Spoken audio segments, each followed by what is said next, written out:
Ako po si Juan Carlos Tabajo or JK. Nakita niyo rin po ako sa The Voice Kids, CBB, Hawak Kamay, Pangako Sa'yo, and sa We Love OPS. When I'm acting, na-enjoy ko yung pag-acting, na-enjoy ko yung pag-portray ng ganitong character. Pero with singing, when I'm on stage, I forget about acting din. So I just enjoy both. I make songs, edit videos, kasi minsan I'll filmmaking lang. I make music. Before po sumayin The Voice Kids, I was all different. Alas hindi ko makakain 3 beses sa isang araw. So it was a tough life for us. After The Voice Kids na medyo gumaan na po lahat. And yun po, nakamit ko na po yung mga pangarap ko. Always believe in yourself and huwag kayo maniwala sa mga sasabihin ng ibang tao. Just lahat po ng ginagawa ko para sa pamilya ko.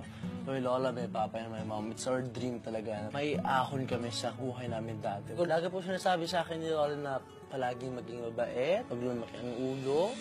Kung mananalo po ako sa Minute to Win It, dadagdag ko po sa ipon po namin para makabili po kami ng bahay.